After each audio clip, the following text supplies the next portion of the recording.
This is the 6th round of the championship, heading hot on the heels of our last race in Sao Paulo, Brazil. And in 2 weeks' time, we're on the other side of the world. Well, certainly are, if you start from the UK like us, just a few hundred, well, 1,000 miles away across the Pacific Ocean at Fuji in Japan, the penultimate round of the championship before we head to Bahrain. So the Mustang in the hands of Ben Keating. I'm loving his new metal flake liveried helmet. When I went down to see the team during the autograph session at lunchtime, there was no hood on the car, no trunk, no doors, no wheels, no nothing, and there was a mechanic upside down in the footwell. So let's take a closer look at this circuit. Anti-clockwise, 5.5 kilometers long, 3.4 miles. The first interesting sequence of corners here is turn 3, 4 and 5 we're looking at now.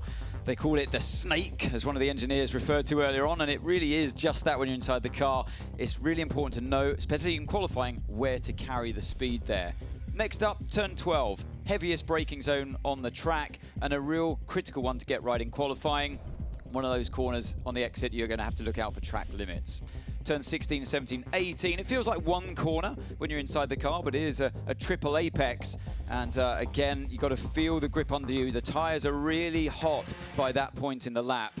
And they're going to remember what you've done to them previously, and particularly through that sequence we looked at first, turns 3, 4 and 5. And this is looking down at that triple apex right-hander with a tower. If you can get up there, you get a similar view to what we're looking at now. Well, there's news. Anthony, the weather. You missed it. 52 degrees of track temperature already. Now, cloud cover is rolling back in, but it was very sunny at lunchtime, so the track temperature is higher than it's been all weekend. Listen to this first. Instead of the palace, I need to have my own ride in the car here and spray the the air throughout the whole stint. Drivers complaining about the extreme temperatures here, just as we were mentioning it as well, because it is a talking point, and surely tomorrow will be more of a talking point than it is now. These drivers do have, or a lot of them, have air conditioning, or you can see this tube in front of us here pointing directly at the driver. Is anything you can do to try and keep the body cool? It's not such a problem in qualifying, and actually in qualifying you can even turn off the air conditioning if you have it, just for that extra bit of horsepower that it will give you. But come race day tomorrow, very different story. And yeah, like you say, Martin, track temp at the moment 49.1 degrees Celsius and air temp 36.4. Yeah, it's certainly very hot indeed out there. If you've not joined us for the FIA World Endurance Championship so far this season, welcome. It's quite the show. You're going to first see 18 of these LMGT3 cars out there on track. It is effectively 2 lots of 9 different brands, the deepest number of brands we've ever had in the World Endurance Championship of the production classes.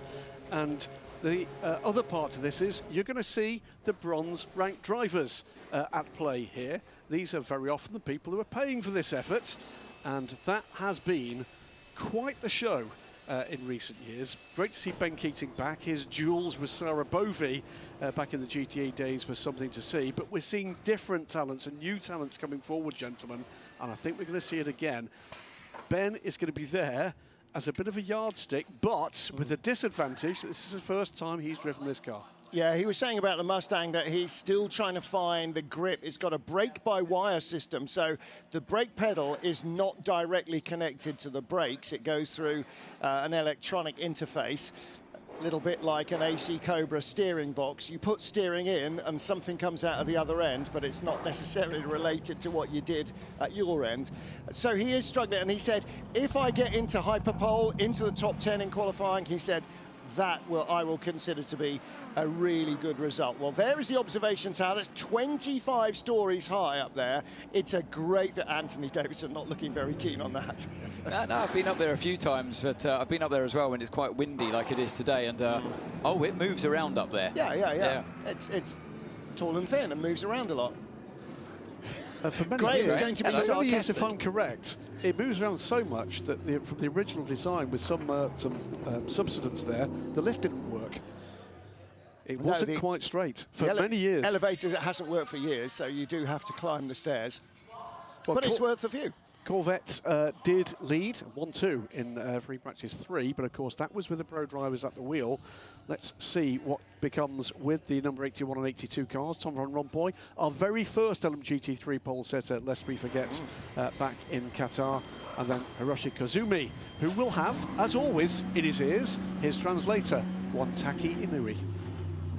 Well, the deal here in this category and not in Hyperpole is the bronze-rated driver will drive. They all have the same single compound of dry Goodyear tyre, and they all have the same single wet compound of Goodyear tyre available. So it'll the medium with the yellow sidewall here and the wet weather tyre, if and when we need it, with the blue sidewall.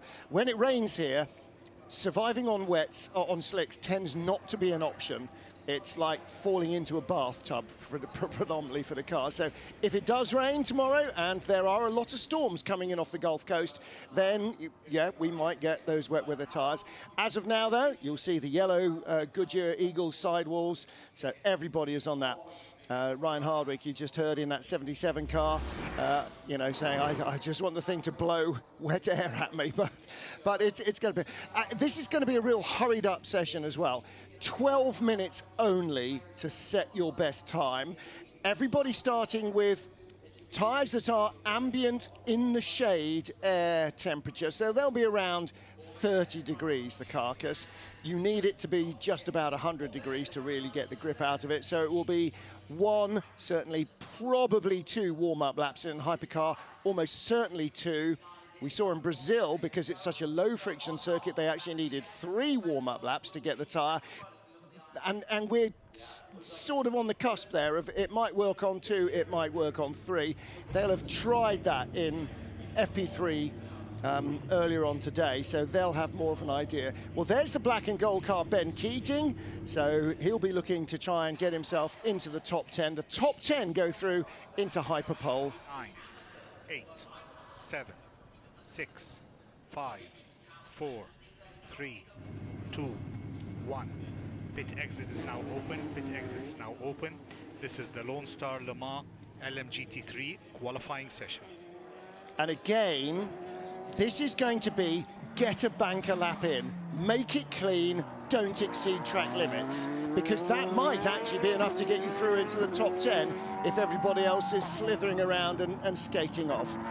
Out they come is Aston Martin, BMW, Ferrari, McLaren, Lamborghini, the Ford Mustangs, as we said earlier, Lexus and Corvette out there on, and a Porsche, of course, as I say. Yeah. But it's been quite the show. I think this new class, this new concept for production-style racing in the FIA World Endurance Championship is coming into its own. It's finding its place, Martin, and the racing has got better and better as the season has matured. And it's added a whole host of new manufacturer names to the GT category that we didn't have with GTE.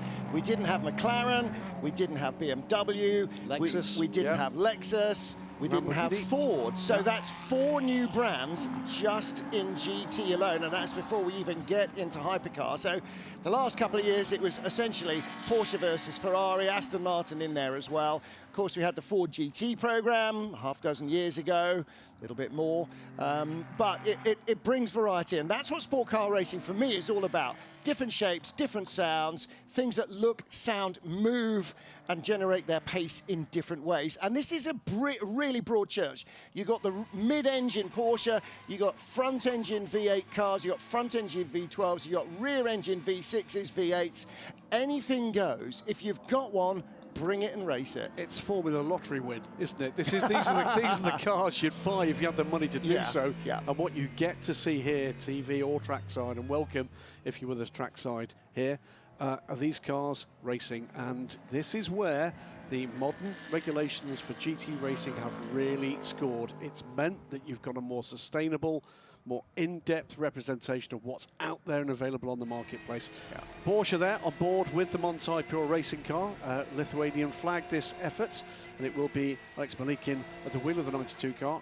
They have been dominant on pace this year. Yeah, leading the championship is Alex Malikin and his teammates. 25 points clear of Yasser Shaheen, who's out there as well. We saw him on screen earlier on. So yeah, let's see this fight unfold for those two at the top of the championship during this qualifying session. Well, I said earlier on that white Porsche had led this category since day one of the championship. I lied, because on day one of the championship, of course, Tom van Rompuy got the point for pole. So he was our first championship leader, but the pure racing Porsche took victory in Qatar and has led on points ever since. Now, the points gap fluctuates as their fortunes go up and down, but they have managed to keep their noses in front. Tom van Rompuy really impressed in this Corvette. First time out with Corvette, first time out in the World Endurance Championship, and TF Sport running the Corvette for the first time as well, because previously they were an Aston Martin team. So they were all in at the deep end, all learning, and it was a really strong performance with an unknown team, an unknown car that he wasn't familiar with, to bang it in on pole. Somebody had to, but there are a lot of drivers that were more familiar with the machinery, so it was a great effort by Tom van Rompuy. Alex Malikin, by the way, the points leader, has just been... I'm not sure it is Alex Malikin. No, car 81. No. It's either the Corvette or it's Alex Malikin in the 92 under investigation for speeding in the pit lane. Yeah. But car 81, it says, Alex Malikin is the driver, it says, but they're not the same thing. Malikin has just left the pit lane. No, it's just now confirmed it is 92. But Van Rompuy left a couple of laps ago. This is Hiroshi Koizumi in the second car, and as you said, the translation interface between the engineering team and the driver, just so there's no language difficulties. Well, the language, they must, without kind of force majeure, communicate in English. Yeah. That is not possible for one or two of the races we've got in the FIA World Endurance Championship, but by special arrangement, they are allowed a translator. One of those drivers is Hiroshi Koizumi, and his nominated translator is indeed ex-Formula 1 legend Taki Inui. I did not know that. There you go. Fast couple of laps coming in first from TF Sport with Koizumi top. And Ben Keating goes second fastest, ahead of Tom van Rompuy. Ahmed El Harthi, pole sitter in Spa last year in an Aston Martin. He goes fourth in his BMW. So as always, we're going to see, without these tyre warmers now in the World Endurance Championship, the time starting to tumble every single lap they do. There's an added complication as well to this, is that the drivers, particularly the bronze drivers, will naturally take a little bit of extra time to get up to speed to maximise those new tyres that they're on. So it sometimes muddies the waters, really, in terms of like when they're going to get the absolute peak performance from the tyre. One of the pro drivers in these cars, for example, might nail a lap on lap 2. I'd be surprised on these kind of temperatures today if for a pro driver that would come on lap 3. But you might well see lap 3, possibly even lap 4 from the bronze drivers today. The great thing about this one is, yes, we got a known quantity in the past from Ben Keating. We know Sarah Bovey is pretty rapid, Alex Malikin has been quick, but we have seen a bit of ebb and flow in qualifying amongst this LMGT3 field. I'm looking here, people like Ryan Hardwick, who will have a lot of racing experience here at COTA. We've got James Cottingham, by the way, to the top at the moment. The McLarens have been coming on strong recently as well. The Lexus has actually been finding pace too after really struggling at the start of the season, and Lexus will have plenty of data from here at COTA through their IMSA program. Kimura's lap time has been cancelled. You can see at the bottom left-hand side of your screen, just above his name. So there's something you've got to watch out for, as now he's just coming through that second sector. So that lap is scrapped anyway. And if you were the team, you'd be saying, chill out at the end of this lap. Don't waste your tyres. Just keep them cool for the next lap, go again, but try and keep it within those white lines. Halfway through the session, 12 minutes is now 5 minutes to get your best lap in. Sarah Bovey with 2 purple sectors, behind her Francois Heriot with 2 purple sectors, but at the moment the Iron Dames Lamborghini would go quicker. Heart of Racing's Ian James is top of the pile, so you've got Aston Corvette now as the D-Station car goes fourth. Yeah, we're beginning to see those big changes in lap time really start to equalise. Ian James, the 206.146, just a tenth of a second quicker in his Aston Martin with the Heart of Racing team from TF Sports 81 Corvette. So 2 drivers in the low 206s, and it's getting quicker all the way down. Sarabovi goes third. Josh Cagle just went up to second and down to the bottom of the pile because his best lap was just excluded. So we've got front engine cars still first, second and fourth, make that fifth. And it's such a difficult circuit to master at the best of times, let alone when the pressure's on for these drivers. And in these kind of conditions as well, one slip up, quite literally, and the car, and it's just like, that's a perfect example. A little bit too early on the turn in into turn one. It's a blind corner. You go up a huge amount of elevation. It's around 25 meters elevation gain into that corner, and it's blind, particularly for the drivers that may be sitting on the right-hand side. If it's a right-hand drive car, you're even more blinded to the inside corner there. And here's another one down at turn 11. You can easily clobber over that curb, or like this one, go completely way too wide offline. Such a hard track to try and get the perfect lap around. One of the great things about this LMGT3 class is that these cars produce pretty equalised performance, but in very different ways indeed. In free practice, the top 14 cars were covered by a second. Look at the drop zone. 10th place, 9th place, maybe even 8th place. Definitely not safe. Anybody in the top 6 might well go through. If you're below that, you could be in trouble because any of the cars behind you could easily go quick. Let's start talking about that. That is the game here. This is not about setting pole position. This is about getting into the hyperpole session, which the top 10 cars of these 18 will do. We will not see 8 of these cars the next time these LMGT3 cars hit the track. And at the moment, you're absolutely right. It is Aston Martin, Corvette, Lamborghini, Ferrari, Porsche, Aston Martin, Ferrari, McLaren, BMW, and the first of the Lexus cars. Now, you've got to keeping your eyes on that because it will change almost as every car comes across the line. The other thing about having such a big field of 17 or 18 cars is only the top 10 in the race score even a single point. So almost half of the hypercars and almost half of the GT cars won't get any points here in Texas, no matter how hot they get trying. 2 minutes to go. The gap from first to 10th is just 40 thousandths over a single second. The gap to 11th and out is under 2 tenths. Yeah. And still, Takeshi Kimura has yet to set a representative time. He's lost 2 laps in the 87 Acadis ASP Lexus. Al Harty's improved in the first sector, and he's inside the fastest lap time set so far by Ian James in the Heart of Racing team. Currently out of this session, if this stays this way, with under 2 minutes to go, Hiroshi Kazumi for TF Sport, Ahmed Al Harty. Here he is into turn 12. Keep an eye on that one.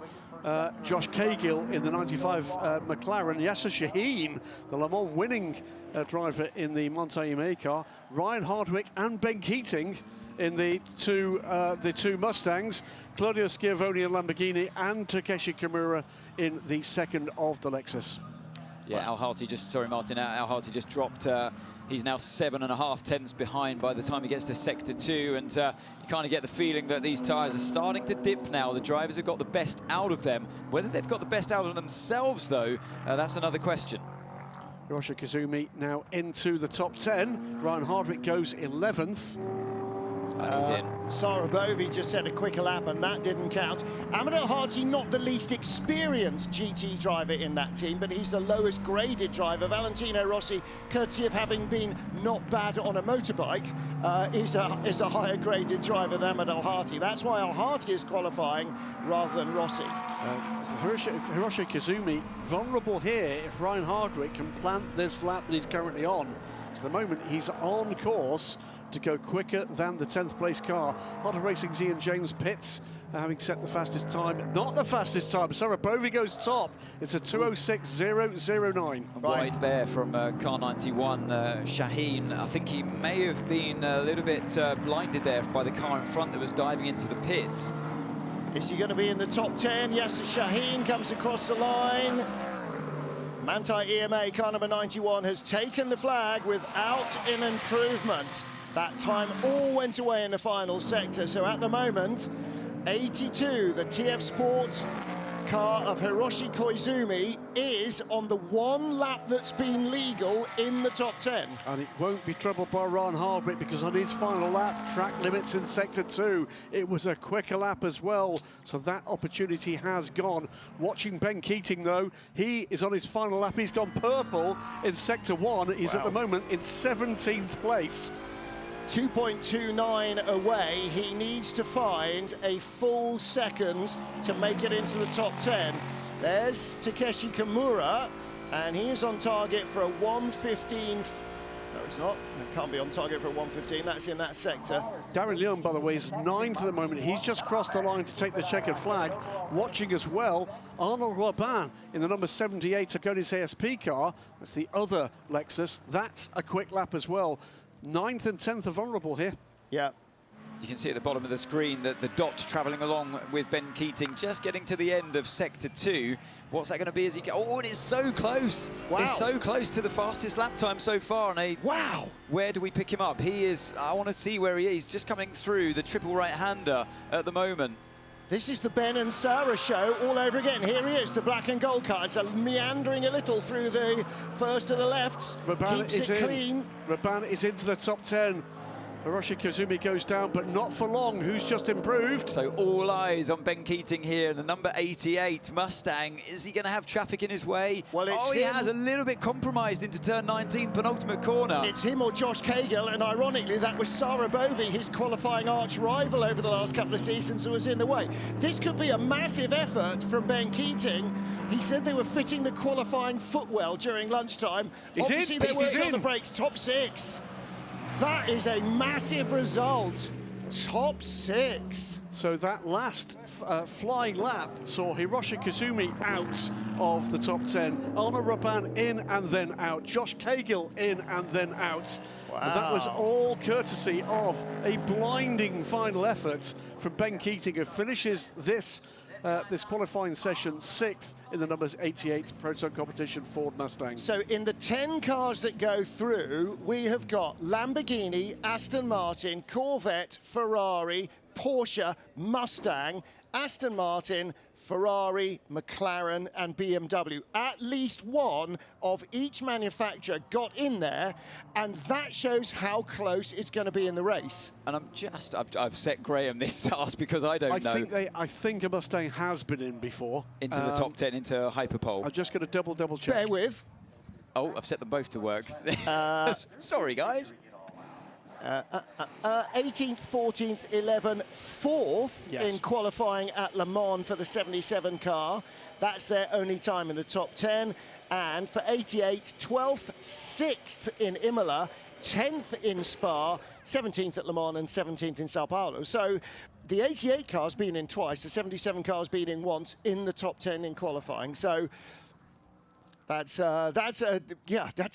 it's his first time in the car. It's not like it's his first time in this team. He's never driven the Mustang before. This is the 10th different car that Ben Keating has driven in World Endurance or Le Mans 24-hour races. It's actually the second Ford as well, because he came with a privately owned Ford GT. It's only the Lexus that doesn't make either of its positions for the Hyperpole.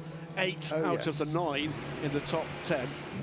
Yeah. Lamborghini from Aston Martin, Corvette, Ferrari, Porsche and Mustang before we get to the first of the marks that's made 2. That's Aston Martin, 7th quickest. Then the second Ferrari, the McLaren number 59 and the 31 BMW make it through. And how far away was the best of the Lexuses?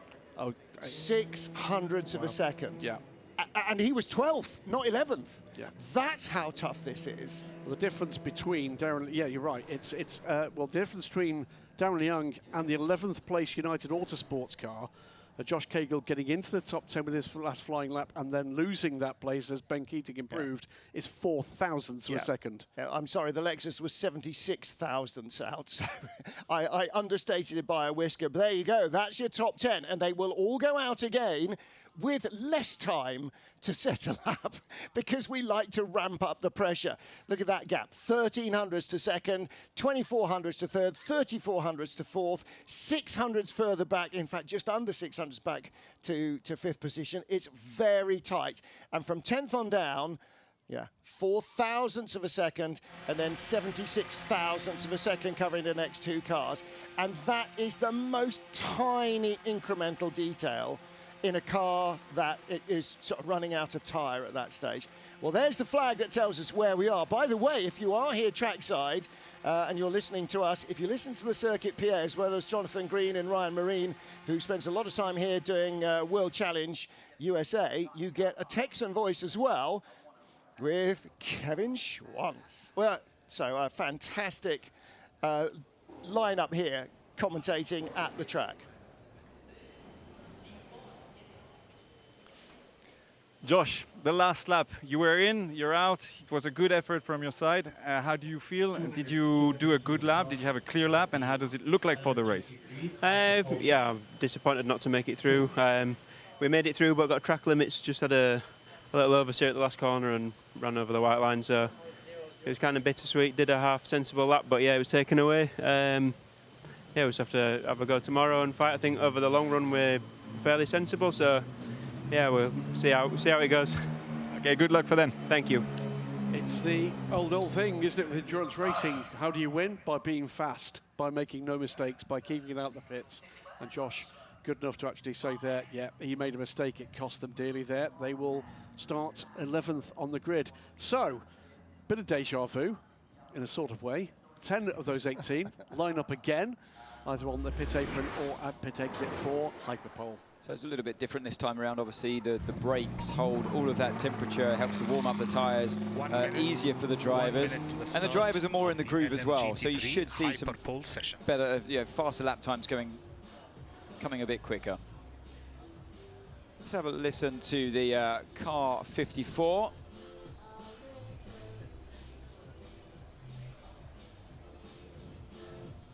Thomas, I think that now with the brakes, which I think it might have been a message about the brakes. I just caught a bit of that, a message about the brakes, and it's exactly what I was referring to as well. So as the car sits there, you have the heat soak coming through the carbon brakes that they have, and that in turn filters through into the wheel, into the air temperature inside the tyre, and can help to heat up the tyre from the inside out. 10, 9, 8, 7, 6, 5, 4, 3, 2, 1. Pit exit is green. Pit exit is green. This is the LMGT3 Hyperpole qualifying session. 10 minutes then on track. Great to see good support here trackside. I think by far the best showing we've seen for any WC race at COTA. It will build from here. Commitments moving forward, of course, with next year. Had a long chat with track general manager and a familiar name to anybody that knows endurance and particularly GT racing, Andy Soucek. Yes, that's Andy Soucek, who manages this circuit. Everybody keen to build from here in this fantastic era of endurance racing. And it's a great driver's track, Anne. I mean, you know what it feels like to race here. It always looks like such a big challenge, and that's what drivers relish. This part here, this kind of slalom section, if you like, you really have to be clever where you carry the speed, and it all ends here in turn 9, riding on board with Van Rompuy as he exits turn 9. That's the end of the S's, but such a critical part of the lap to get right. If you go in too quick, just like in slalom skiing, you go in too fast at the first bit, it messes up the whole rest of the sequence. And if you're not fast enough, obviously you're just losing lap time, you're throwing lap time away. So that's the gamble you take with that part of the track, and it's not just where you turn the car. You've got to navigate your way over this very bumpy track now. It's built on marshland originally, so you get a lot of natural subsidence here, hence all the resurfacing that we see time and time again since 2010 when the World Endurance Championship first came here. Well, Formula One comes here, MotoGP, IndyCar, so too does the IMSA WeatherTech Sports Car Series, and just really pleased to be back with WEC as well. Not just racing in the States, you know, we've raced the last couple of seasons in Sebring as well, which is another track that wouldn't mind a resurface just occasionally from the driver's viewpoint, but always a great welcome here in Texas, and it just feels like such an international place here in Austin. So fun watch. Sorry, Graham. So fun watching on a relatively slow lap, just as he builds up the speed on the left-hand side. You know, even in one of the LMGT3 cars, it's not the fastest category here. It's amazing compared to your even a top-line road car. It's incredibly fast, even as on an outlap. Well, in car, by the way, with Corvette, it's a moment just to say congratulations to a number of new inductees this evening to the Corvette Hall of Fame. Too wide round, sorry Graham, way too wide round the first corner there for Tom van Rompuy. One of whom is actually here, Jan Magnussen, in his as a team manager of MDK Motorsports in one of the support categories. Richard Prince, the long-standing photographic genius behind all of the iconic images you'll have seen in Corvette racing over the years. And someone else checks notes. Says somebody called Gavin. Ollie Gavin.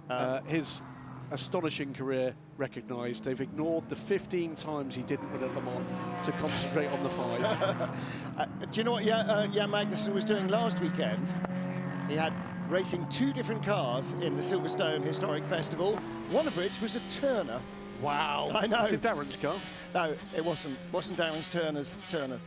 So, 10 minutes this session. This is even more pressure than the first one. This is interesting. So it looks like they're all choosing to do a warm-up lap, a second warm-up lap to maybe go later on, particularly the yellow Corvette there being overtaken by the 2 Aston Martins. So it looked like he went wide. He did definitely go wide in turn 1, but he's either thought, well, I've messed this lap already, I'm just going to take another slow lap, so not to in order not to damage the tyres further. Or maybe it was part of the plan not to stress the tyre too much early on, build up the internal heat, and then use that fresh compound to do the business the next lap around. So let's keep an eye on how they attack this, but certainly none of them seem to be pushing flat out straight away. Well, Ian James fastest in Sector 1 so far. Sarah Bovey in the Pink Iron Dames Lamborghini fastest in Sector 2. Quickest in Sector 3 on his warm-up lap, Alex Malikin, but that is not really representative of a full qualifying lap. And again, I think this might be 2 warm laps, 2 push laps, and that's all you've got time for. I mean, we're already halfway through the session. Strange that the 777 D-Station car's so close to the sister car in front, because usually you'd want a little bit of free air between you just to focus on your lap. Even if you're not getting disturbed by the turbulence, you have less of that naturally in LMGT3 category compared to the hypercars. But yeah, Sarah Bovey crosses the line now, fastest at the moment, and we look at Ben Keating behind, just finished the 2nd sector, and that that battle between those two old foes continues. Yeah, from 4 tenths up, Ben Keating, 2 tenths up at the end of Sector 2, so this could be close at the line. Ian James was ahead of the 777 D-Station car across the line, but lost his lap time, and Ben lost a second in Sector 3 to Sarah Bovey. Yeah, he finishes the lap 3rd, 4.5 minutes to go in this short 10-minute session. It's quick fire, it's exciting, but you've got to nail those laps. Yeah, Malikin's not on a better lap here, but he is sort of a lap behind everybody else. He was late coming out of the pit lane. Ian James hasn't yet set a time. Don't forget, even if you don't set a time, you're still in the top 10. So everybody below Hyperpole, 11th on down to 18th, that's where they're going to start on the grid in class. This is about the top 10. Ian James now going quicker, but it's got to be clean, otherwise it won't count. And Sarah Bovey ahead of Alex Malikin and James Cottingham in the McLaren. Malikin nails 2nd on the order on his first proper flying lap there. That bodes well. 4 tenths off Sarah Bovey. Here we come around 16, 17, 18 with Ian James. Such a big season for him, not just racing the Aston Martin here, but they're already testing the Valkyrie hypercar for Aston Martin, which Hata Racing will run in the World Endurance Championship next year. And you can see that Ian James, he's gapped the 777 car on this lap as he comes up to the line. What's this going to be? Pole for now. Yeah. Clement Mathieu in D Station's car, 5th place. Yeah, so that's Ian James with the 2:05.587, second driver into the 2:05s with 0.172 a second advantage over Sarah Bovey's earlier session effort. Will Sarah go again? Oh, Francois Heriot, sorry, it catches the McLaren in slightly the wrong place. You just could hear him breathing off the throttle. It was, he was compromised there.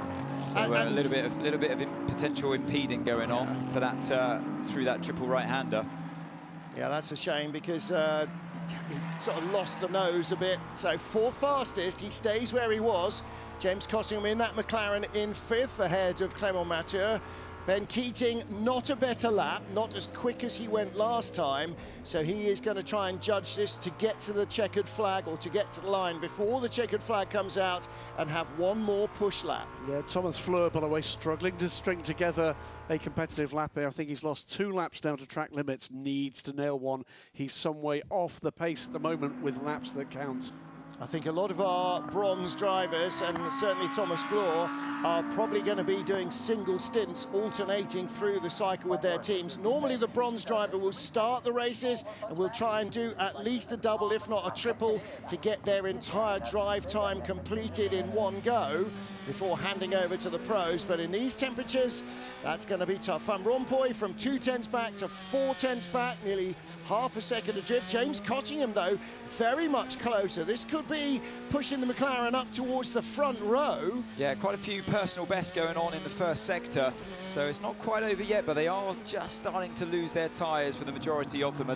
Maybe you're right, Graham, some of them taking a bit of a cool lap to then go again right at the end with 1.5 minutes to go. Certainly seems to be what Sarah Bovey's been up to. It certainly seems to be what Ian James has been up to.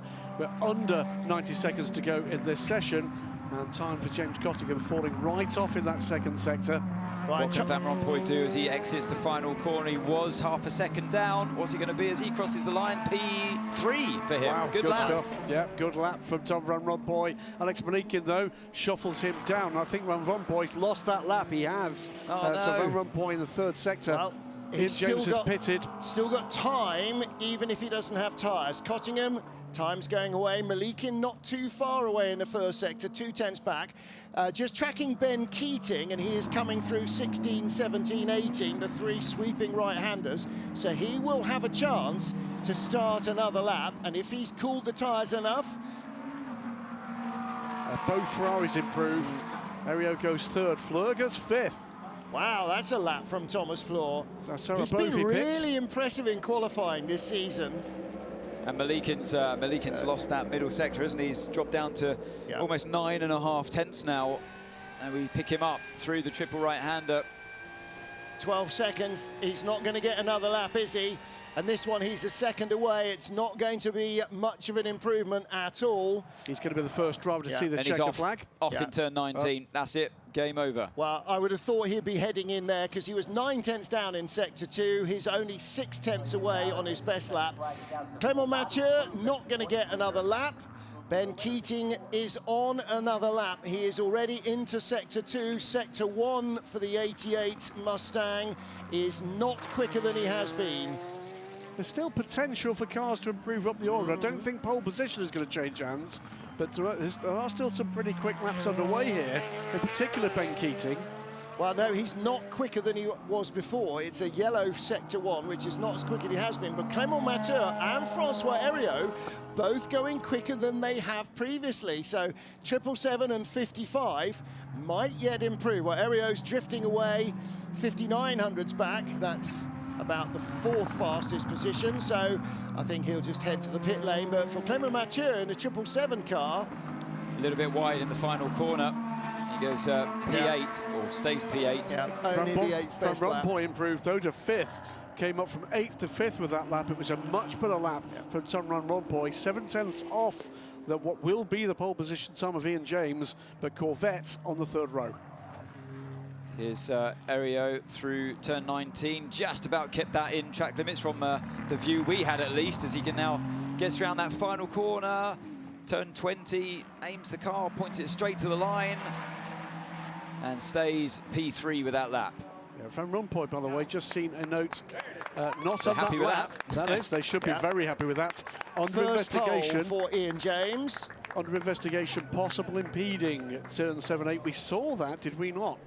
It was the McLaren we saw. The one we, yeah, that was out of turn 17. All right, so the stewards have seen that. So Ian James has been in Superpole, in Hyperpole, each race. In Qatar, they ended up 5th, 2nd in Imola, 5th in Spa. And there's Sarabovi going out very wide.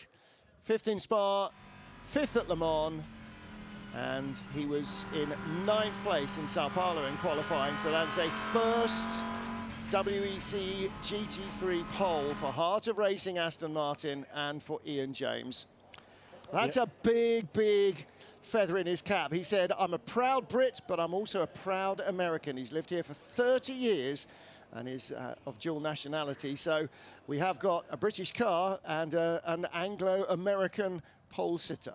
Local to my neck of the woods these days. Epsom in Surrey was where Ian James... well, he isn't anymore. Not anymore. No, absolutely not anymore. There is Ian. He is. He will be delighted. Delighted, by the way, as well, to confirm that the intention is they'll be back next year as well. That is the classification of the 10 cars that made the Hyperpole, Martin.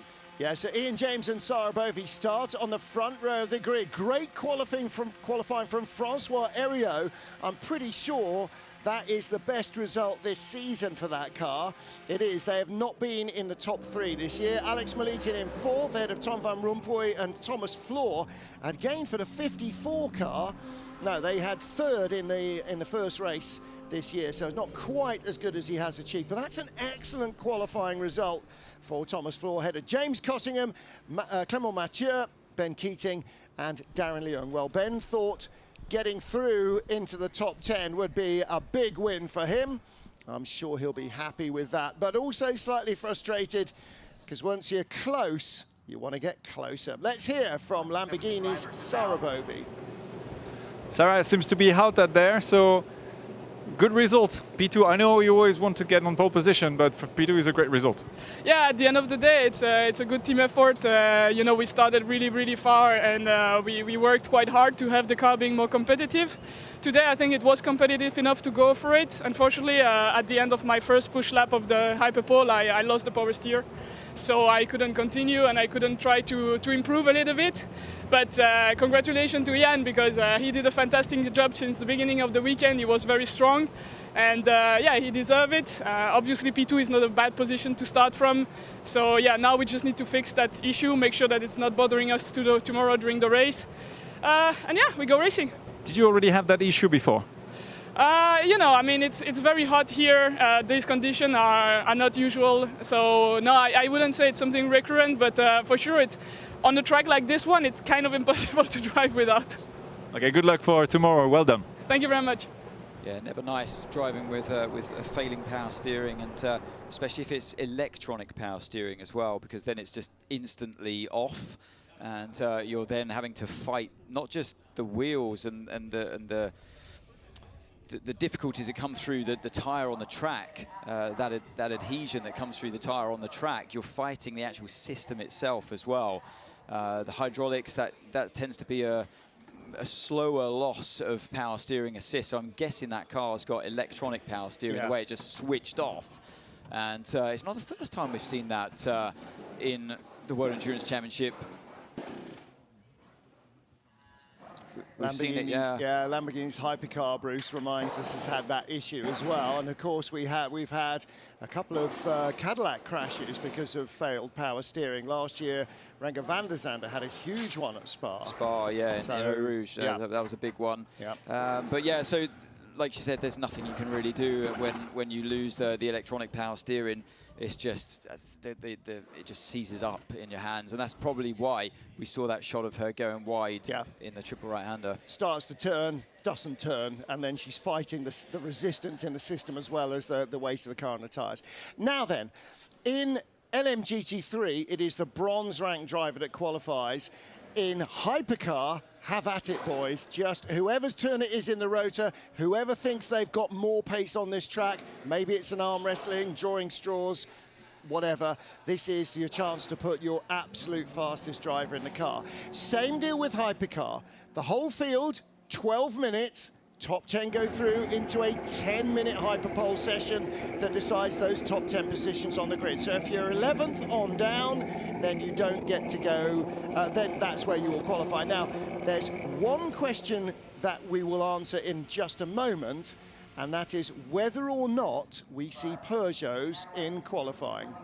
Yeah, I'm sure we're going to have Bruce down in the pit lane looking at the Peugeot garage, and hopefully we'll get some information on that one as soon as possible, as they line up now behind the red light as they wait to go. But I'm just going to correct you on one little detail there, Martin. It's not always necessarily your fastest driver that weekend that gets into the car for qualifying, because quite often, and I know how precious drivers are, having been one myself, sometimes it's just in the allocation for that weekend. And sometimes you just have drivers and they go, I really like qualifying, so I'll do that. That'll be my job in the team, and you can be the one that starts the race, for example. And yeah, it's not always down to, it's not as simple as that, just like the fastest driver. No, like I said, sometimes it's just your turn and sometimes it isn't. Bruce Giovanni down in the pit lane. We're not getting any pictures of them yet. Are you seeing Peugeots or not?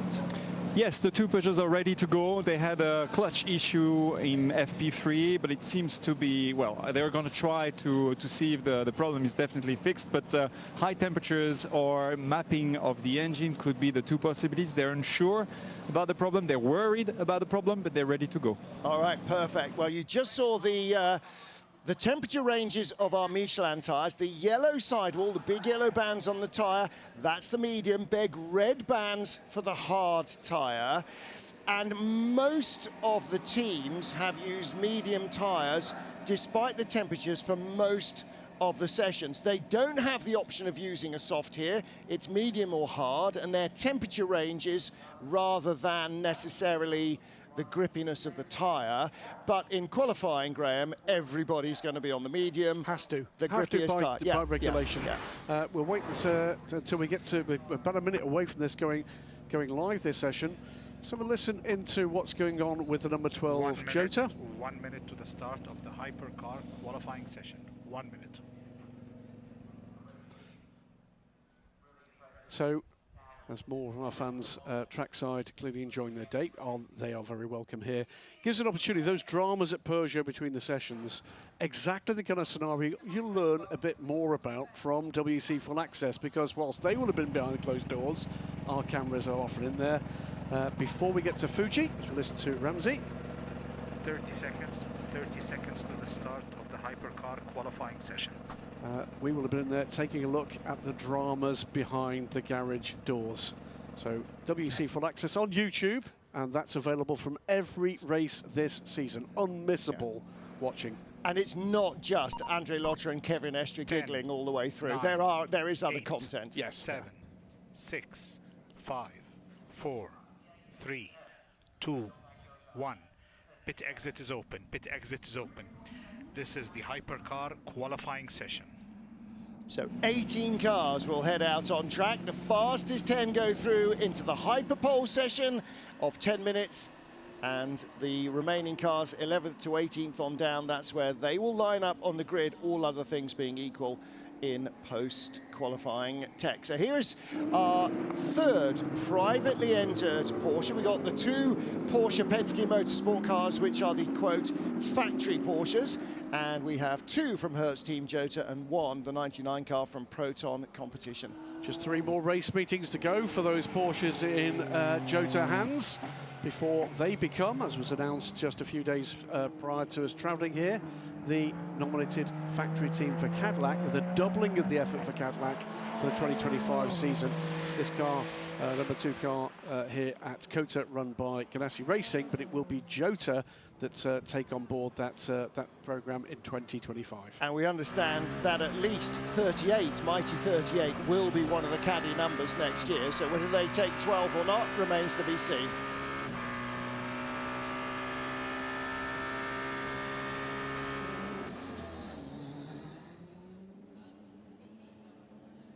you know what to do. So let's go and go fast. Yeah, copy. So that's searing kind of strategic thought there from Hertz Team Jota. That's what got them the caddy deal. Now then, right, that there. Two different Jotas. There's car number 12. Notice it's got white with black Hertz, and behind comes the 50th anniversary Mobil 1 livery on their car. So one with white, one with black. Even I can tell the difference in most angles. We're going to have 2 seconds of silence for recognition of the moment for the first time that Martin Haven has spotted the difference between those two cars. Well done, Martin. In nearly 2 decades of watching Jota racing. As these cars get up to speed, let's tell you who's out there aboard these 18 fantastic machines. In the number 2 Cadillac, it is ELMS reigning champion Alex Lynn aboard the number 2 Cadillac. Matt Campbell and Kevin Estre aboard the 5 and the 6 Porsche Penske Motorsport 963s.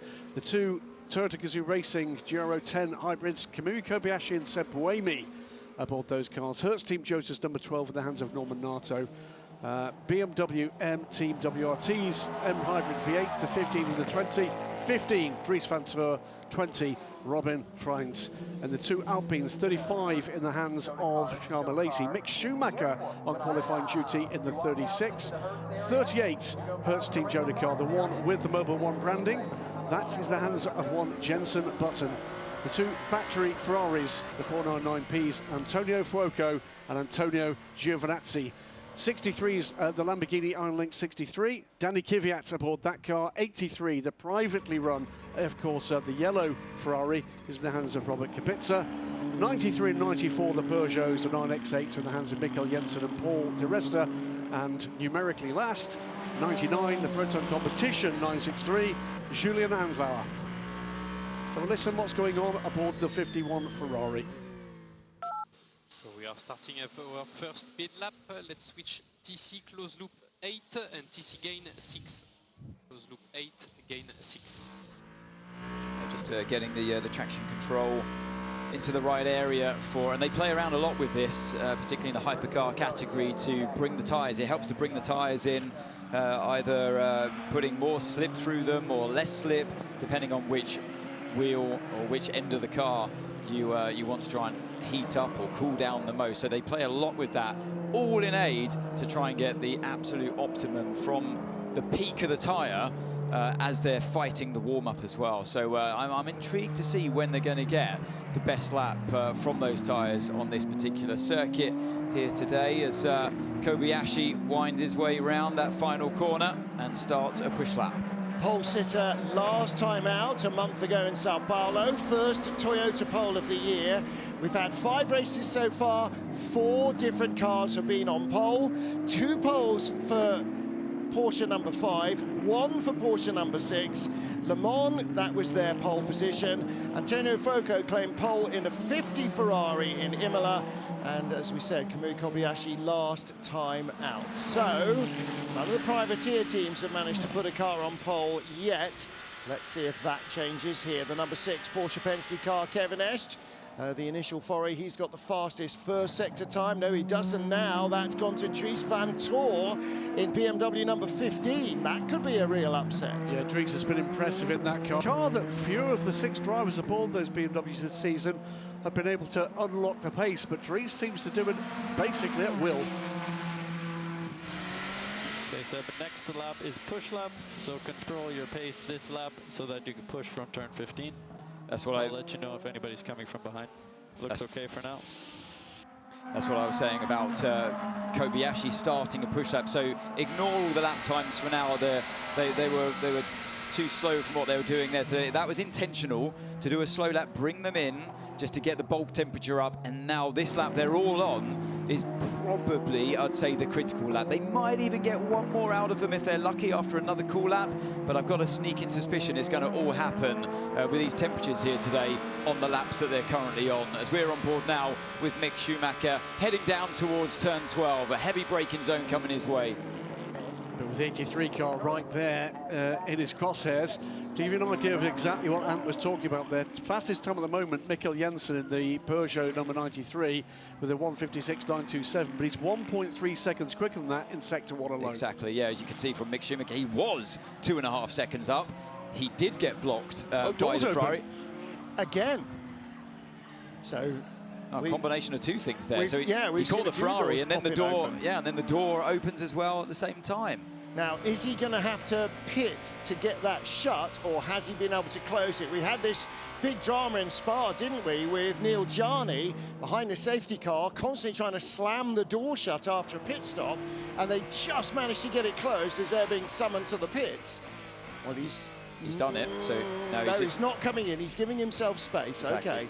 Exactly. So he did manage to close it, and here we go then. So yeah, he's unfortunately he's lost quite a lot of the edge of his tyre now from having caught that Ferrari, and on top of that the door problem. So who have we got? So Mikael Jensen still at the top in the car 93. You can see De Resta's lap just gets a little bit wide there before turn 15. Lost a lot of time with that one. But to give you an idea, you're right, still Mikkel Jensen, but it's a different lap time. He's gone 4 seconds quicker, as you quite rightly said. So that's all of a sudden, with Dries van Tooy going through in a 1:51.479 to go quicker, now we're getting down to it. 4.5 minutes to go. Remember, the game here is top 10. De Resta, this will be his first flying lap. 3 wheels on, so his left front stayed within the white line. So that is 3rd fastest for Paul De Resta. Peugeot 3rd and 4th, BMW on top, and Charles Milaisi's Alpine 2nd quicker. Here's the first tilt from Julian Andlauer. And that is 6th quickest. Sorry, Martin. Sebastian Buemi on the cusp at the moment. He's in P8. Kevin Estre as well, P9. Fuoco last at the moment, or nearly last, but way up on the target. So too is Antonio Giovinazzi. The Ferraris are 17th and 18th. They have not set a quick lap yet. They are both on one. Yeah, at the moment, Giovinazzi, it is on the quickest lap of the lot. At the moment, he's nearly 3/4 second up on Dries van Tooy's current session topping pace. And here is Giovinazzi through turn 19. His teammate took it well. Fuoco just in front of him on the road. What are the lap times going to be, though? Giovinazzi's on an absolute flyer here at the moment. Fuoco tops the timesheets, and only briefly, though, because Giovinazzi steals it away from him. Yeah, Ferrari 1-2. Dries van Tooy 3rd for BMW. Norman Nato 4th for Hertz Team Jota. It's half a second difference between the two Ferraris in favour of Antonio Giovinazzi. So Antonio Fuoco has been the pace man throughout in qualifying this season for Ferrari. All of a sudden now, Alex Lynn looking to get onto terms here. Julian Andlauer has put in a storming first sector. 2 Peugeots, though, that are right on the bubble here with P8, P9. Jenson Button in P10. Alex Lynn was on pole at Spa until the last seconds of Hyperpole, when it was snatched away by Matt Campbell in the Porsche. But they're not close enough here. 4 tenths away, still second best. We need to close the door. We need to close the door.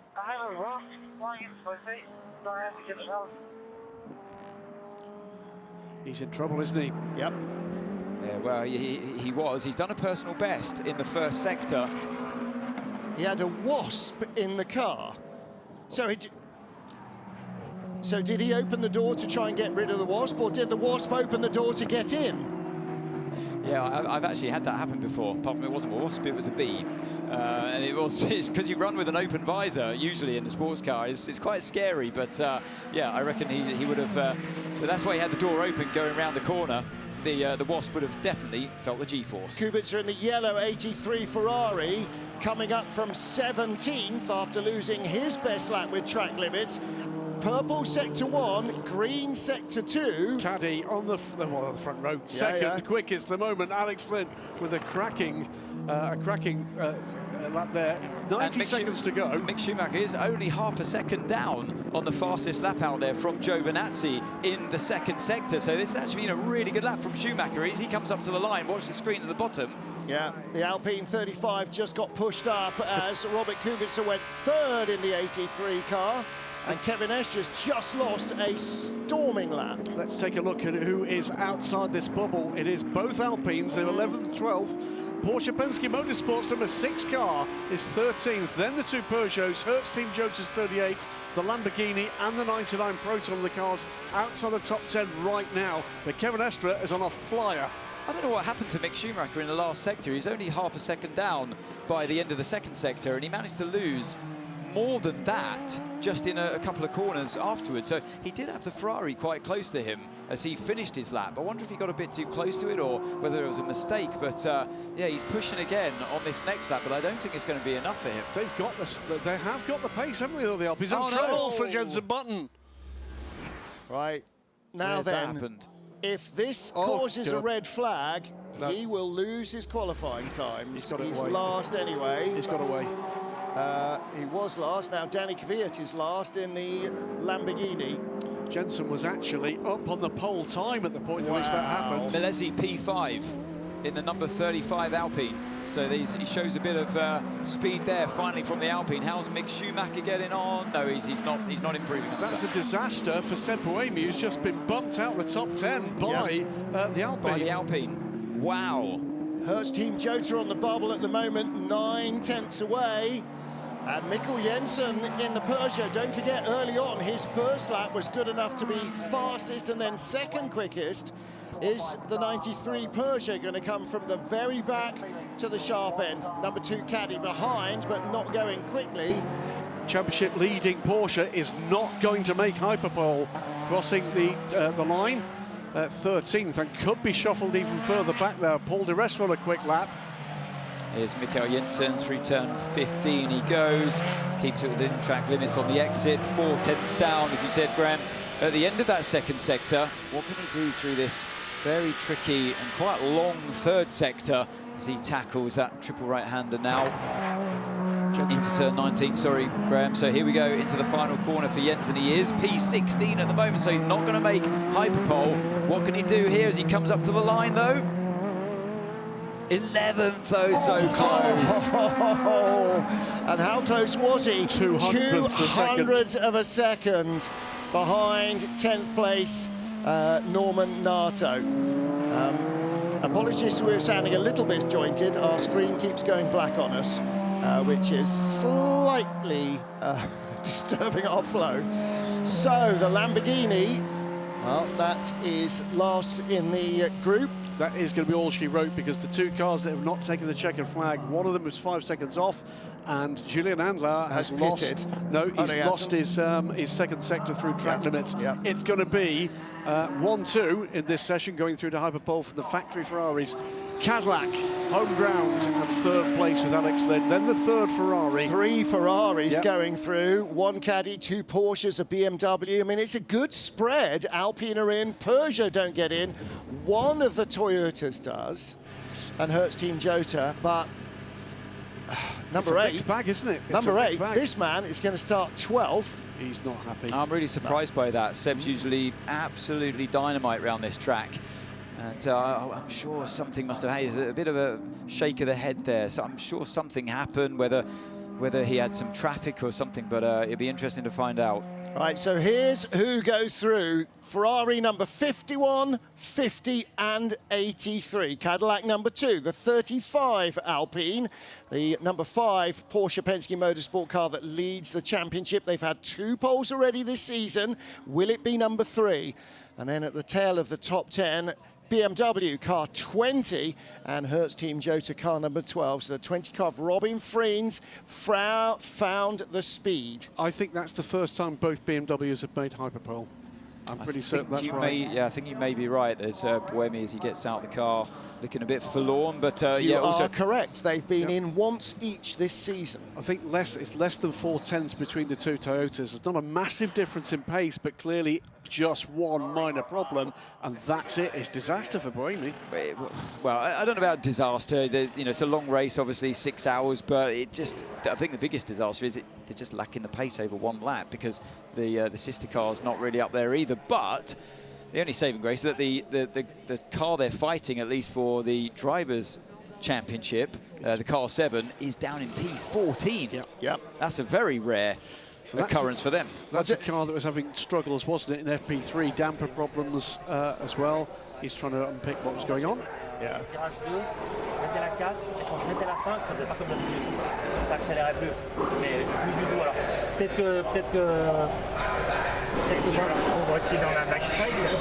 Yeah, he's saying pulling up into 4th, into 5th, and it's just not pulling.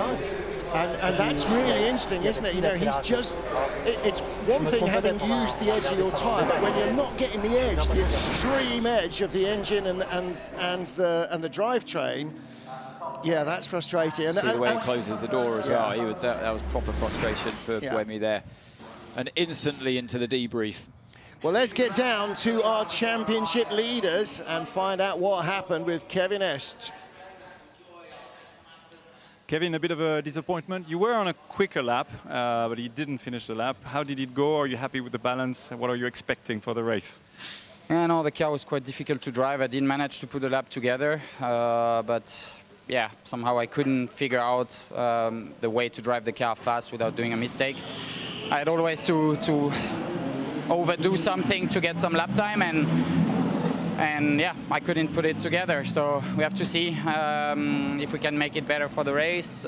Sister car seems a bit more happy, so we'll see what we learn from them. But yeah, track is definitely difficult, cool to drive, but very tough with the track limit, elevation change, locking, and everything. Let's see. Tomorrow the race is long and still a lot of opportunity for us to come back, but definitely frustrated to not come in top 10. You're always doing miracles on Sundays, so we're watching for that.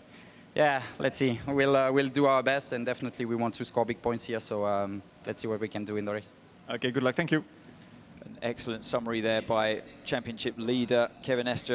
It's a very cool track to drive, but it can also really sting if you get it wrong, and it encourages you to really push the car, to slide the car. And Esther is one of those drivers that likes to have the car quite loose. By that I mean the rear moving around all the time in the corners. You could see that as well from that slow-mo we saw of the Porsche as it attacked the slalom section.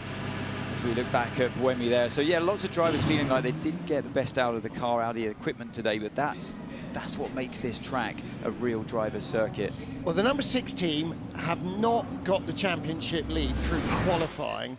They got the championship lead through relentlessly finishing on the podium, no matter where they've qualified. So it is, yeah, qualifying, you really want to start at the front. There's one of our track announcers, 2 men in hats. Yeah, well, tiny margins, and 3 different stories there you heard from Kevin Est. You saw Seb Buemi, but added to the list of racing driver excuses that can make a difference is there was a wasp in the car for Mick Schumacher. Yes. It probably cost him hyperpole. It probably 1 minute, cost him a 1 minute shot to at the start of the He was quick. Hyperpole qualifying session. 1 minute. The car clearly had the pace. Oh yeah. As the sister car proved, but yeah, so they're through the car number 35. But yeah, what could have been for Mick Schumacher? Now, don't forget, you can see the big cool tube, or the air tube, running into the helmets in the Ferraris. Don't forget the Ferraris are also running this new cooling seat that we saw and learned so much about at Le Mans. Anything to try and keep the core temperature under control. It's going to be a big bonus. Hyperpole qualifying session. And it's rare, isn't it, to see Fuoco so comprehensively outpaced. Fuoco, for me, is usually the fastest driver in the Ferrari lineup out of the 6 they have, especially in qualifying. And yeah, obviously Giovinazzi can always put a great race together, but Fuoco to be outpaced by 4 or 5 tenths by Giovinazzi, that's something special by Giovinazzi. Is track knowledge a part of that? Giovinazzi has raced here. Fuoco, I'm not sure the Lone has. Star, Le Mans, Hyperpole qualifying session. Hypercar. I'm glad it's not just us that gets tongue-tied with that one.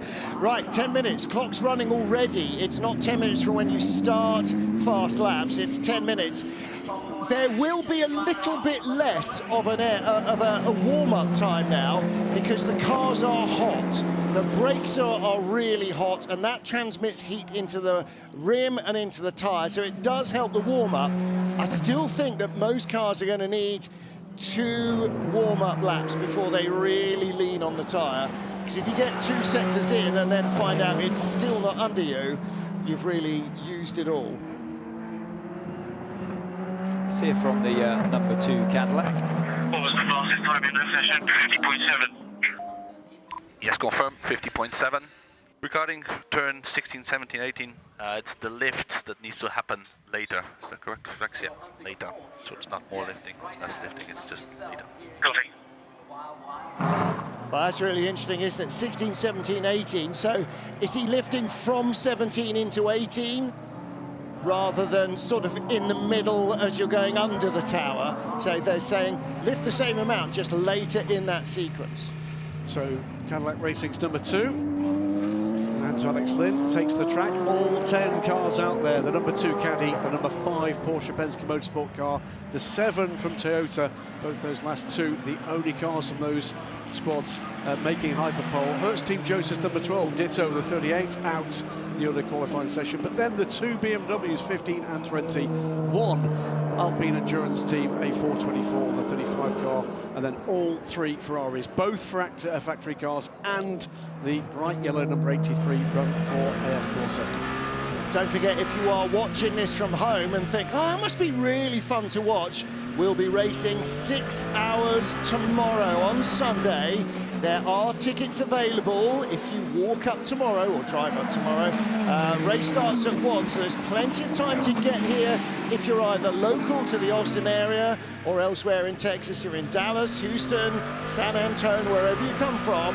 If you are local, or you can get on a flight today or early tomorrow, you could be here watching the world's best sports car drivers in action for 6 hours. Although the cars look like they're being pushed, they're driving quickly, they're not. They are going to do another warm-up lap as well. As we can see from Matt Campbell, actually, as they headed down the straight towards us, up towards turn 1, weaving around just to carry on building gently that tyre temperature. So it looks like they're pushing, but they're really not at this stage.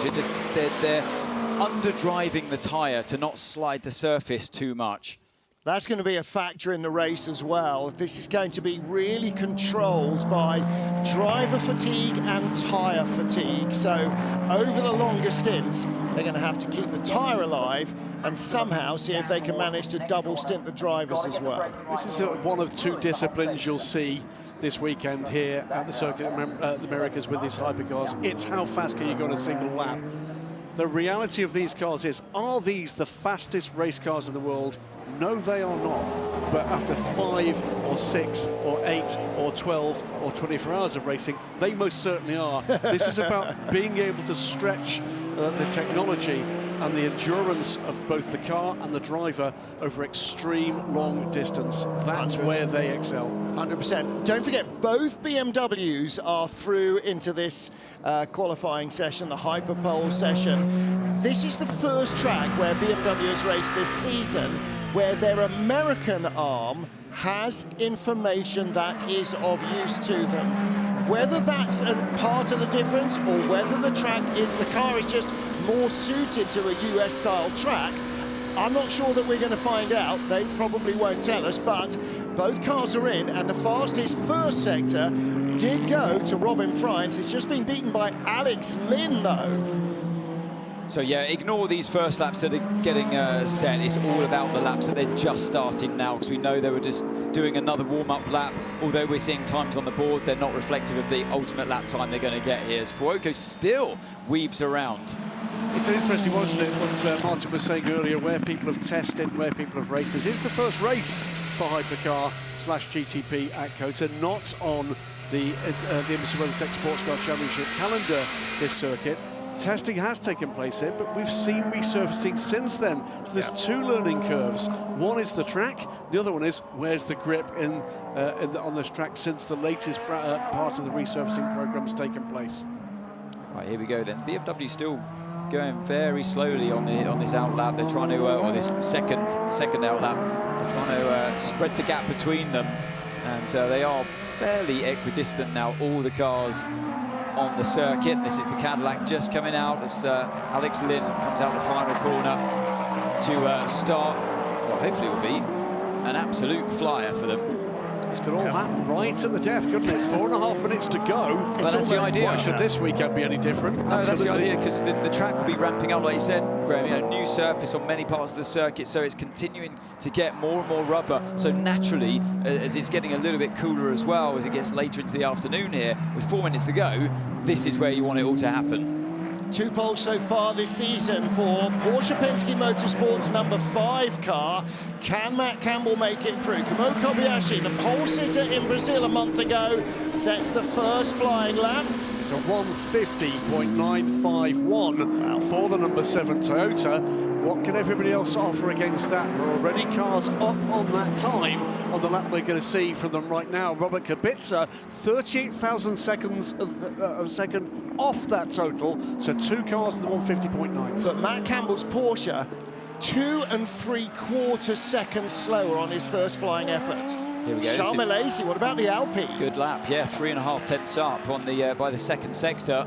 We're going to stay with him as he goes through that triple right. 16, 17 and 18 just at the end. Bring the car back over to the other side of the track to open up turn 19 as much as you can and stay within track limits there like he does nicely. Straight line the braking into the last corner, turn 20. Again, looking for the track limits. That was very close, but I think he just stayed on there. What's it going to be? Pole for now as he crosses the line. That was a really good lap by Charles Milesi. Robin Freins is not up. Alex Lynn is. There's the 20 car. Tell the difference between the BMWs. 20's got more red, including the windscreen strip, as he goes second fastest. What's Lynn going to do? Second and third for the BMWs. Caddy goes second. Alex Lynn, 150.8, under a tenth of a second back. This is so close. 0.2 of a second between the top 5 with 2.5 minutes to go. Kamui Kobayashi, the fastest man, on a slower lap, now down to 0.2 off in 5th place. What about the Ferraris, though? Where's Ferrari's pace? It's coming. Oh, look, it's there. They're up. But yeah, so Giovinazzi up.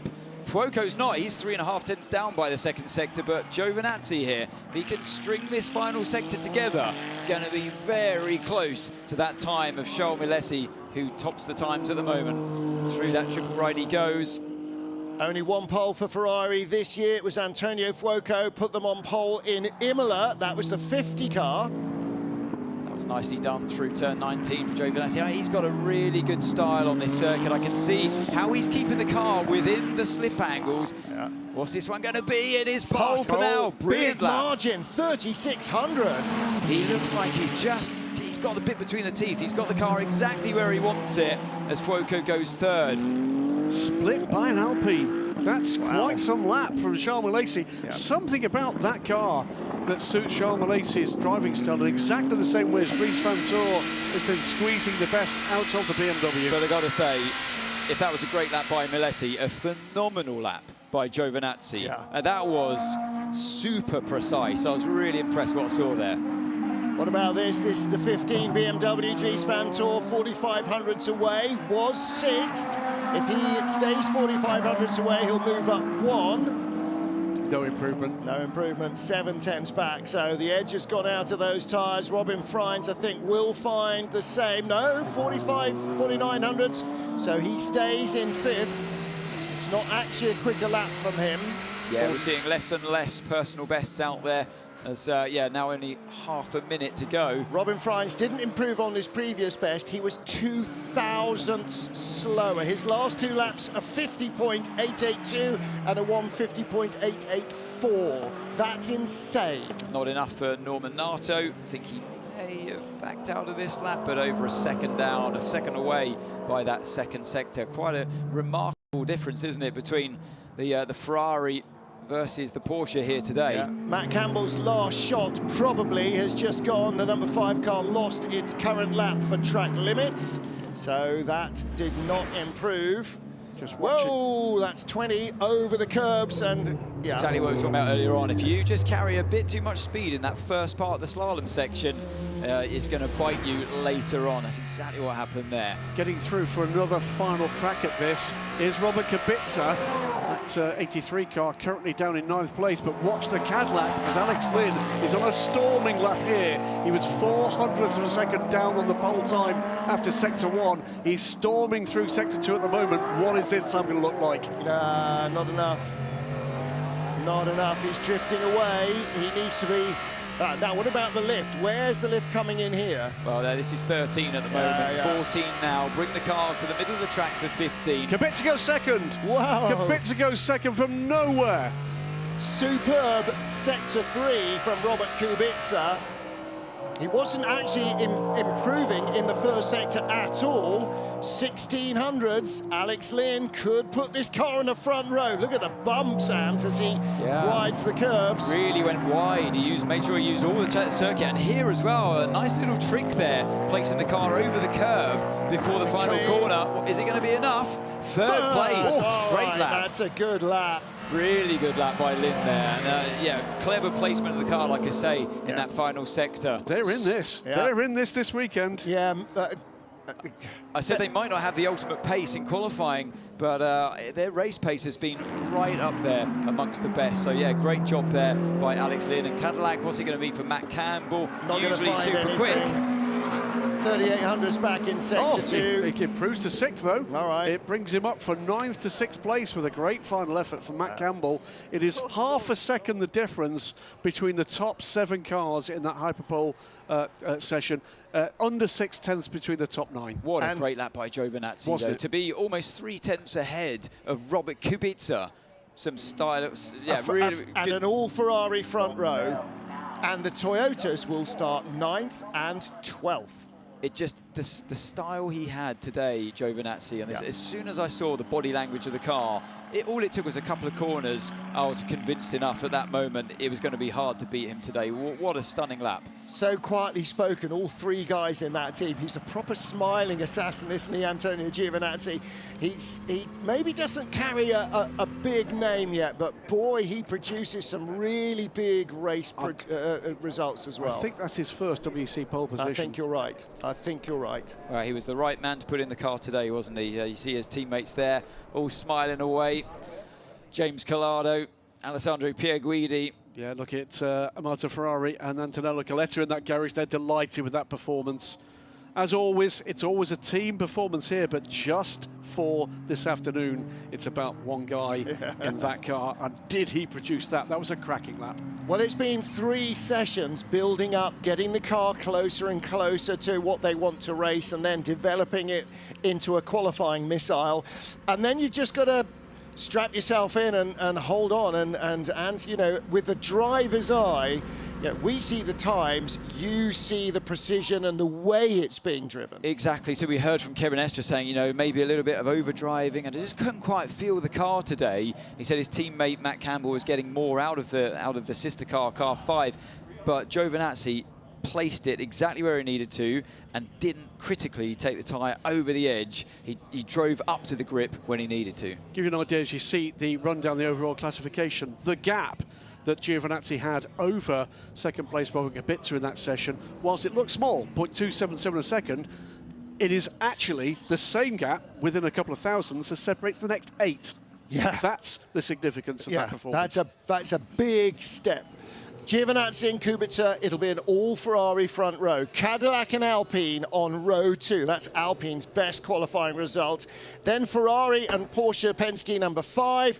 Then the 2 BMWs, they lock out row 4, ahead of the best of the Toyotas and Hertz Team Jota's car number 12. But there's the man of the moment, and that was quite some moment. Bruce Ioane, as you saw, is down there in the pen, looking a little hotter than the drivers. Positives. Antonio Fuoco chatting with the engineers. Probably wondering where that went wrong for him today, because he's usually an absolute dynamite, isn't he, is Fuoco when it comes to qualifying. Interestingly, even in the heat of the pit lane, which is never in shadow here, the plastic waterproof curtain is down on the back of all the pit boxes, because they've all got air conditioners in there to try and stop the engineers and the laptops overheating. That's not just a driver, tyre and car challenge. It applies to everybody in the team.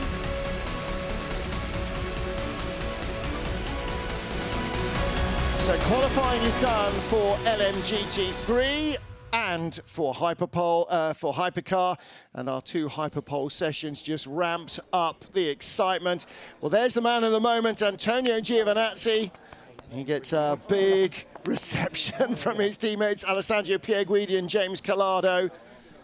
Yeah, that was a big effort, and actually, Graham pointing out, you know, the gap first to second covers the same gap covers the next 5 or 6 cars. That's eight cars. Next 8 cars. That's a really significant margin. Well, when you look at Kamui Kobayashi down in P9, and you think, oh, they must be miles off. He's only half a second away from pole position, and like you say, Graham, one corner, isn't it? It's a mistake in one. It's just offline in one corner. Well, he's only 1900ths off second. Never mind half a second away from pole. He's only 1900ths off second. So that does mean, obviously tomorrow's race. I think that was a golden lap by Giovinazzi, and you can't drive a lap like that for the entire race tomorrow. So I'm expecting a super close race based on qualifying performance from all these cars. Now they've laid it on the line. They've laid their cards out. We know, there's nothing to hide anymore. So bring it on for tomorrow. It should be a super close race. I think that's the message, isn't it? Don't miss it. It is a comeback here at the Circuit of the Americas. It is the World Endurance Championship here in the United States of America. And it is producing something special this weekend. The weather has been astonishing. God knows what the weather's going to produce tomorrow. We know we've got storms out there, as you said earlier, in the Gulf. Could we have a weather-affected race? It's not going to be cold. No, it won't be cold. Yeah. There's the times, though, in this Hyperpole contest. 1:50.390, as Ant Davidson says, a golden lap for Antonio Giovinazzi ahead of the 83-car AF Corsa Robert Kubica. Alex Lynn almost put it on the front row, 13 thousandths off for the Cadillac on home ground. Charles Malaysi, what a performance from him. Less than a tenth off the Cadillac.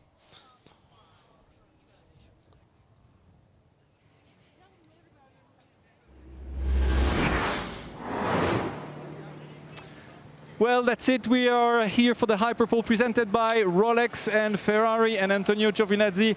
You did an amazing lap. How did it go for you? Happy with your lap? 3/10 ahead of the second car. Yeah, really happy. I think since beginning of the weekend we had a strong car, and luckily, we put all together. I think it was a really good qualifying. I think tomorrow we can do well from where we started. We also have a good race pace, so yeah, let's finish tomorrow. Okay, James, happy about that? Yeah, I mean, I got to say, Antonio, that was a monster lap. I mean, Ale were watching on the onboard. We had all the telemetry, and we were like, wow. Well done to Jovi. And like you said, race pace is really strong. And fingers crossed we can get a good result tomorrow.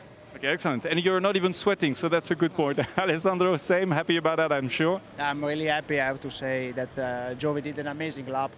We were watching the onboard and we were impressed, and so we are happy to be here. It's the best start for the best possibility to start in the race, and we will try to have a nice race tomorrow. Okay, excellent. We did the other way around. Usually we bring the medals first and then do the interview, but we can bring the medals with Pierre. Please, congratulations, guys, for winning the Hyperpole presented by Rolex.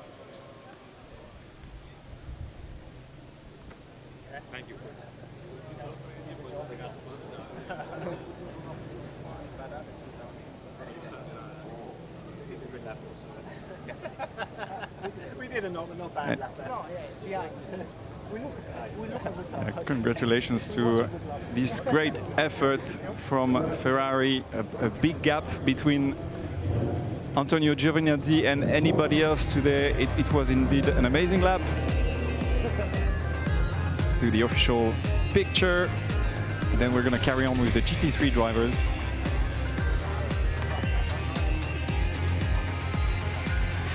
For sure, we celebrate that moment.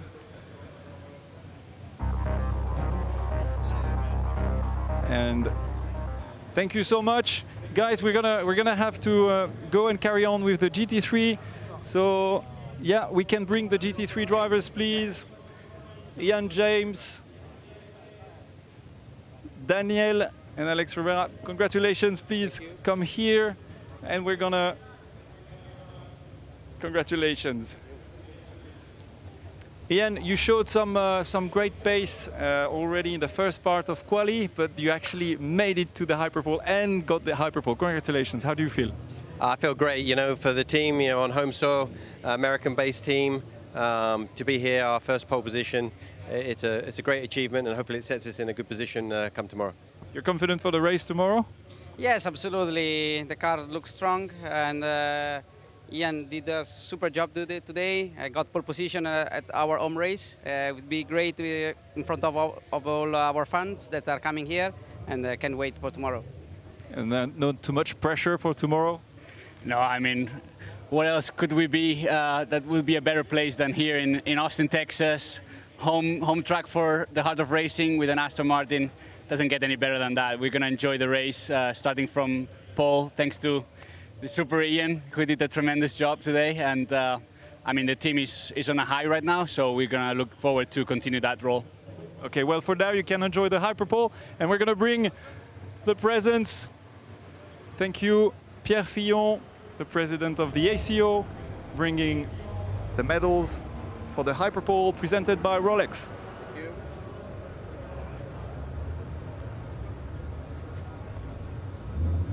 Thank you very much. Thank you. And guys, if you want to join for the official picture, yeah, you can stay here actually. Well, Aston Martin, the manufacturer with more wins in COTA than anyone else. They start from pole position, heart of racing in LMGT3, and it will be Ferrari who start 2 cars on the front row. And that's it for today. A fantastic Hyperpole session, but tomorrow is going to be even better. We're going to be on air at 1. Don't miss that race. The WEC round here in Austin is going to be hot, and it's going to be amazing racing. See you tomorrow. Well, Bruce might not show up till 1 because he'll be wandering around in a hotel lobby looking for a key. We will be on air at 12:30 local. The race starts at 1 o'clock. Bruce will be hiding in the shade somewhere trying to keep cool, as will all of our drivers. But Aston Martin with 7 class wins here in COTA. Can they make it an 8th? There's only one way to find out. Join us tomorrow, 12:30 local, and that is 18:30 Greenwich Mean Time. We'll see you then. Bye for now.